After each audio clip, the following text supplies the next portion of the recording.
தாய் தமிழ் உறவுகள் அனைவருக்கும் வணக்கம்.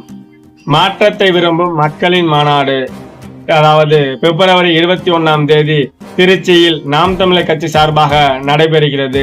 இதற்கு முன்னதாக இயற்கை சார்ந்த மாநாடுகள், மலைகளின் மாநாடு, தண்ணீர் மாநாடு, கடலம்மா மாநாடு, மாடுகளின் மாநாடு என இயற்கை சார்ந்த மாநாடுகளை நடத்தி முடித்த இந்த சூழலில் இப்பொழுது மாற்றத்தை விரும்பும் மக்களின் மாநாடு என நடத்த இருக்கிறது.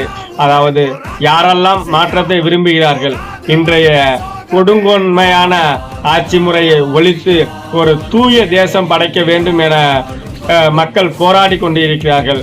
இன்றைய சூழலில் தலைநகர் சென்னையில் தொடர்ச்சியான போராட்டங்கள் நாம் பார்க்க வேண்டியதா இருக்கு.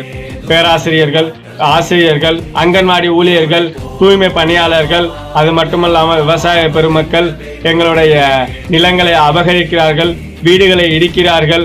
மாவட்டந்தோறும் அடிப்படை வசதிகள் இன்றி ஒவ்வொரு பொதுமக்களும் தவிச்சு வருகிறார்கள்.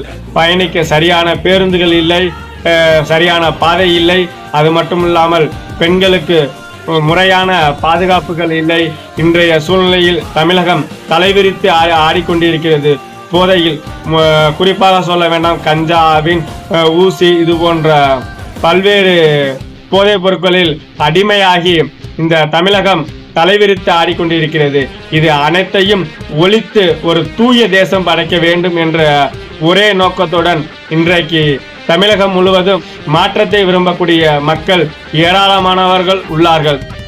அவர்களுக்கான மாநாடு இந்த தமிழகத்தில் சுதந்திரமாகவும் தங்களுடைய உரிமையை இழக்காமல் வாழ வேண்டும் என்பதற்காக இந்த மக்களுக்காக மாநாடு நடத்துகிறது நாம் தமிழர் கட்சி.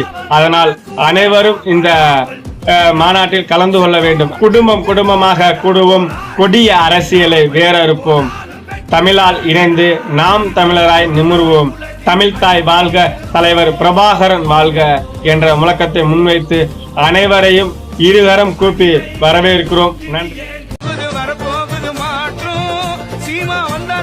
தமிழ்நாட்டுக்கு